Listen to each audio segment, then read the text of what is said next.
Good evening, everyone, and welcome back to my channel. Today I want to go over buy once, cry once through the firearms lens. I recently put a video talking about what you should be thinking when you go into buying tools, power tools, you name it, for industry use. Today I want to go over that in the firearms industry and talk about what you are getting for your money when it goes to budget stuff. Whether buy once, cry once is actually relevant in this day and age, or does buy once, cry once really mean anything in this day and age? And third, what you should buy as an entry level firearms enthusiast, whether it's going to defend yourself, whether it's going to defend you against soda cans on the weekends, whether it's going to be a hunting rifle of some sort. I want to give you a good baseline of what to go with. So first things first, we're going to go over two cast members we have here on the table right now, and also go through others that we have offsite. First one is my BCM Mark 12 Mod O. Right now, I call this the Mark 12 Mod K. It's got a Mark 12 Mod O upper. I bought it as a complete rifle from BCM at a gun show one time, and the rifle was fantastic. It had the collapsible Voltor stock. I dug it, but I also don't really care for the collapsible stocks on a DMR type rifle.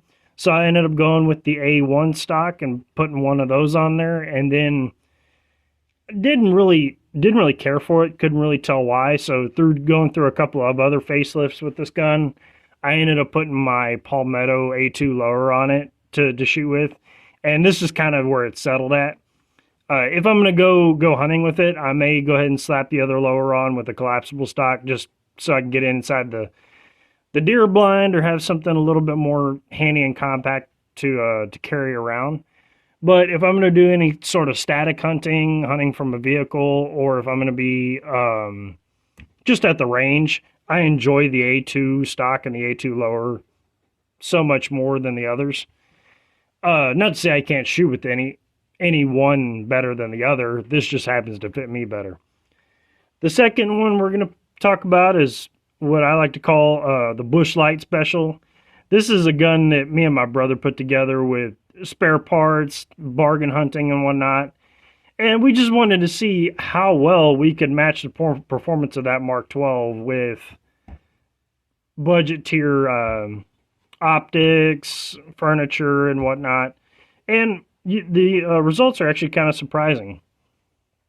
What exactly are you getting? The first thing I want to go over is what exactly are you getting when you buy a firearm over the counter? As you go up in price tier, you're getting an increase in a certain level of performance, but that performance may not be exactly what you're expecting. With all firearms, what you should really expect and keep in your mind that a vast majority of the money you're spending on that rifle is going towards three things, really. One is the barrel. That is going to be your most expensive part of this rifle, because that's the hardest thing to keep within an acceptable level of tolerance for that price point. The second thing is going to be your upper receiver. On like a Remington 700 or any other bolt gun, your main receiver is also going to be your second most expensive thing, because they've got to keep that into a tolerance when they put the barrel on there and do the finish chambering and whatnot.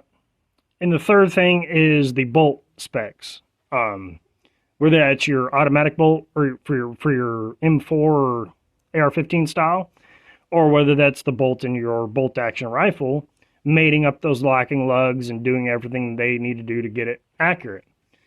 The more money you spend, generally that's where your money's going. You're going to get a better barrel. You're going to get a better fit up, a better bolt fit up, better tolerances there. And then on top of that, look at whatever furniture they give you with it, any accessories, gadgets, whatnot. But all of that you should still look at that as, okay, the majority of the cost goes into these three things, and then I'm spending my money on everything else.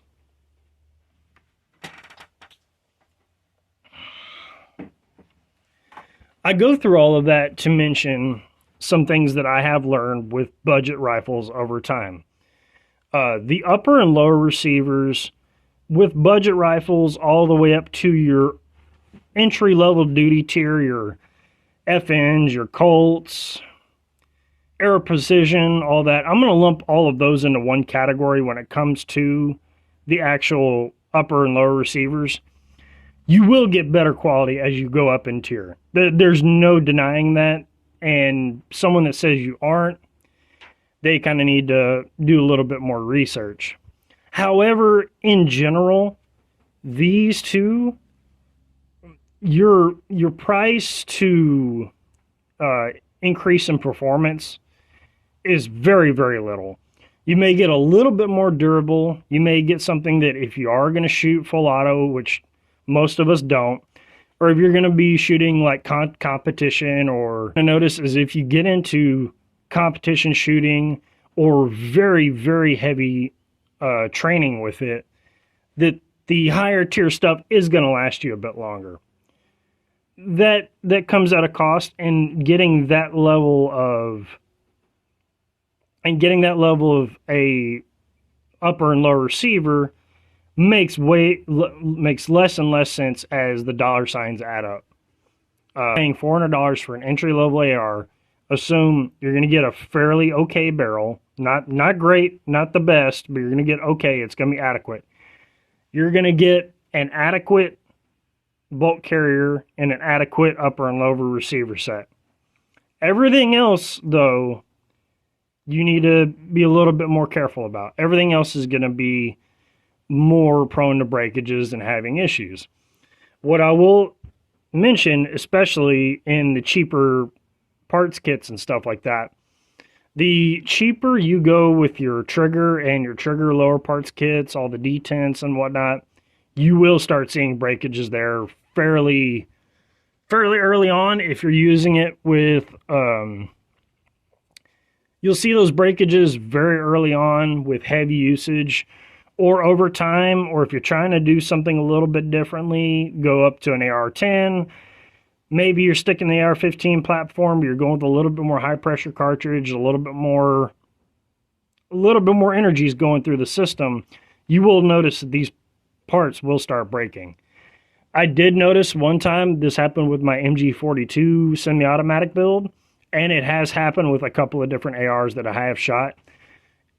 Paying for the cheap, or using the really cheap lower parts kits, these pins for the triggers especially are very, very weakly made. Some of them appear to be cast, the ones that I have sheared in half. And the only reason I knew I sheared it in half, so I was sitting there shooting, I believe it was my A4 clone. May have been an M4 based rifle that I played with for a while. But I'm sitting there shooting at the range, and all of a sudden, it's bang, bang, brrr, and I'm like, oh, hold on.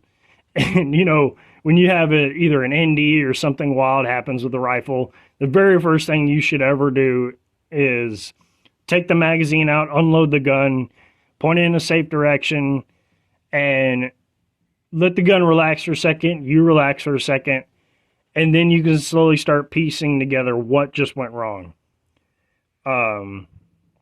Do your functions check. You can do the military functions check where you rack the charging handle on safe, make sure that works. Rack it on fire, pull the trigger, rack it, and make sure that sear catches the hammer. And if that all goes well, maybe it was just a fluke, maybe something weird happened. But I went through that functions test, and what ended up happening was when I flipped it over to fire, it worked perfectly, went on safe, flipped it over to fire, pulled that trigger with my thumb, let the bolt go forward, and I heard click. And I did not release my thumb from the trigger, so it should not have reset. Well, that click was from the hammer hitting the firing pin as it went forward. Opened it up, and I realized that this front hammer pin had sheared in half, and half of it was nowhere to be found. Might as well be in outer space.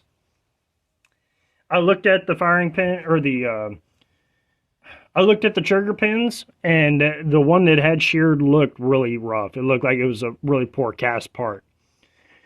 So when you're going after spending the money on, or when you're going after a budget and you're trying to stick within something, that's something where as you go up in tier, you will start seeing improvements, and you'll also start seeing with the cheaper stuff, maybe I have to replace this a little more often. Or if you do with this, with a out of the box rifle, even if you buy a budget, spend an extra $100, $120, go with either a BCM or an Arrow lower parts kit, and learn how to replace everything and keep those others. You can keep them as spares, do whatever you got to do, but replace all of the lower parts, and I guarantee you won't see as many of the issues as you would if you started training with that entry-level rifle.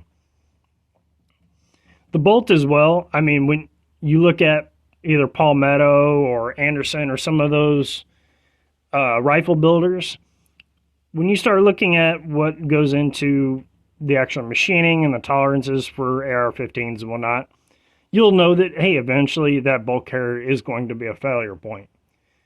And that can be remedied with something just as easily as swapping the bolt out. The whole bolt carrier, you can find them fairly cheap from even the high-end manufacturers, and you're good.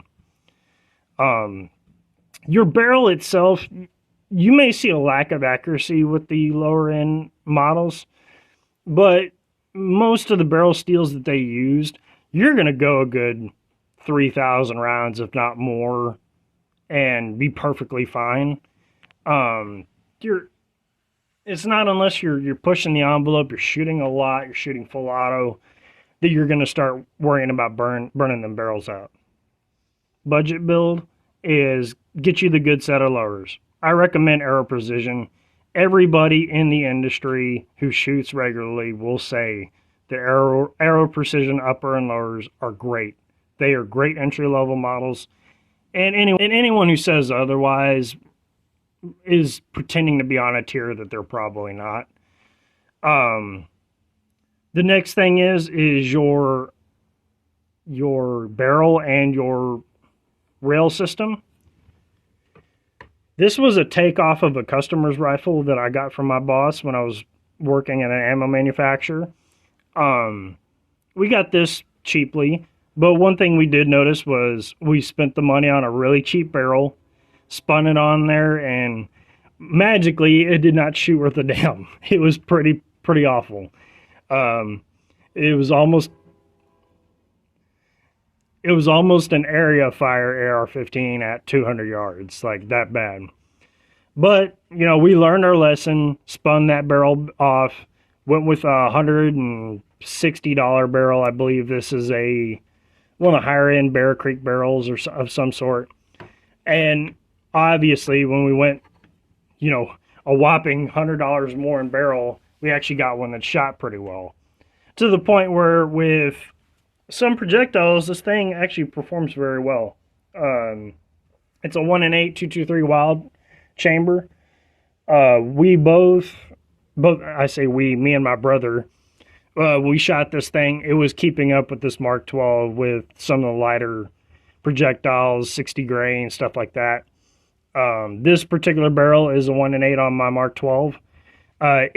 It's a great barrel though. That BCM will shoot everything well. It doesn't shoot any one thing particularly great. I've yet to see anything close to sub-minute with this. The few times that I did, I just wrote that off as a fluke. It's more than realistically a minute and a quarter, minute and a half gun. But even for a DMR, that is absolutely outstanding. Out of an AR, I don't care who you're talking to. Sub-MOA and off-the-shelf AR-15, those two words don't really belong in the same sentence. What we also did with this rifle is what I mentioned before. We went with a better, lower parts package. I believe the one that's in this is a BCM, if not an Aero Precision.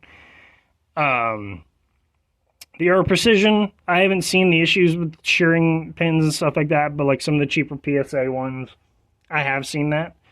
That's not a knock on PSA because they're giving you a hell of a deal for the money. It's just, it's not on that level of extended duty use. It's more on the level of, hey, if you need to jump up and use it real quick right now, it's going to be great. And by the time you've broken that rifle doing some hardcore duty stuff, I hope you've got enough bad guys you can find a weapon on the ground and continue fighting with that. A couple of the other things that we did cheaply on this rifle and are perfectly adequate are the stock and system that we use back here. This is like an ultra cheesy, ultra cheap M4 clone with a rubber butt pad of some sort that covers the back. But we did put the castle nut on properly. We staked it. We made sure it was torqued down to the right spec. And magically, this doesn't walk off like everybody else's builds do because, they forget to stake it or they don't exactly know, how tight it really needs to be. So they'll do that. They won't stake it. And guess what? 10, 20 shots down at the match or at the training event, their castle nuts walking off, which, sends the gun down, makes you look like an idiot in front of everybody, and you've got to, regroup and scoop your manhood off the deck for a few minutes. The last thing that we did to see if we can get just as good performance was we got this old Buckmaster scope that has the center crosshair and 3 circles for your BDC holdovers. And on man-sized plates down to 6-inch round steel plates, out to 300 yards, these guns are neck and neck. Obviously, over distance, I used to have a Leupold VXR Patrol on my BCM. I went over to the Diamondback Tactical just because the VXR Patrol is on a different rifle right now. But I put the Diamondback Tactical on there, and man, this thing is awesome for plinking out to 300, 400, and 500 yards. You see some footage of me shooting this rifle with this particular scope, and it's so much fun. Even when you get in there with 55 grainers and make contact on 300 yard and 400 yard steel plates, it's so much fun. And we notice, with this, out to 300, we can kind of go neck and neck. It's not necessarily the same, but just as good performance as that for a really low tier or a really low price point. And finally, so say you are going to buy something off the shelf, I got some general pointers for you to go to in each of the different brackets. If you're the weekend warrior or you have very little money for an AR and you want to get out there and just start getting a feel for it, learn how to use it, maybe take a couple soft classes here and there, and recommend in that tier is either a new Palmetto State Armory M4 clone with the Magpul furniture. If you could find one of the old Smith & Wesson M&Ps with the Magpul furniture, like that patrol rifle that they called, and one of those entry-level variants within the $400 to $600 range will get you going. I actually really like that Magpul MOE furniture. I believe, as you go more tactical with what you have on your rifles, like my A4 clone has the full quad rail. This has the swan sleeve, the bottom rail, and the 2 side piece rails out on the end of this PRI handguard. This, which was just an El Cheapo rail that we got for free. Even with the extra stuff that you have on there, you really don't need it, especially on a patrol style rifle, a rifle that you're going to have as your go-to gun. You're going to pick it up. You're going to grab maybe a sleeve of ammo or a battle belt of some sort, and you're just going to get out of there. Those entry-level tiers are going to do you just fine.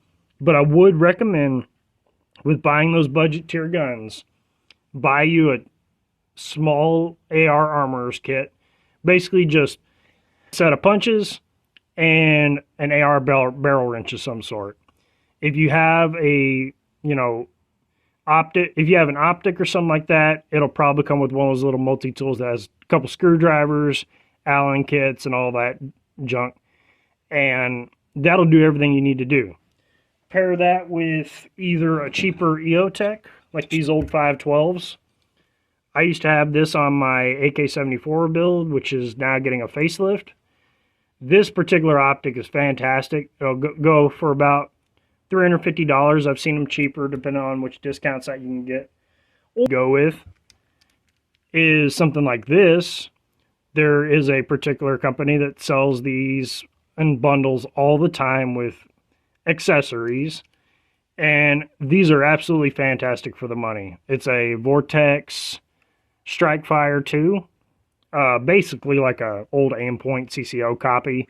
It's not just as good, the Aimpoints and some of the other higher end optics are fantastic, and you will get your money's worth out of them. But for what you're paying for these are outstanding, and for an entry-level build, it's very hard to beat. Here is going to be your fairly experienced outdoorsman if you're going out and hunting deer or doing things like that. Or if you're going to be a more field-driven agent of some sort, like if you're working as a game warden or something like that, go with the more high-tier arrow, or maybe the low tier of some of the higher end brands, the entry-level BCMs, the entry-level FNs and whatnot. Some of the FNs with the 18-inch barrel, I believe that is one of the best buys as a duty carbine. It'll last you quite a while. You won't have as many of the issues with small parts. And you'll be able to use a lot of velocity to your advantage, where you would start losing with the 14.5s and some of the other smaller carbines and whatnot. If you need the smaller carbine, I'm not discouraging you from that, but if you're not kicking indoors and you're not, and you have to do something else besides just dump rounds in a cardboard at 20 yards, the extra little bit of velocity you get out of an 18, a 20-inch barrel is something substantial, and it should not be overlooked. And finally, if you're in the Ultra Gucci tier Special Forces, you're not even on this video anyway, and you already know what you like. And hey, rock on. There's nothing against you. Death, you're 6 times the man that I would ever be. Well, I hope you enjoyed this video. I hope it gave you something to think about. That buy once, cry once is really dead in today's day and age if you know what you're looking for and you know what to expect. Have a good day. Goodbye.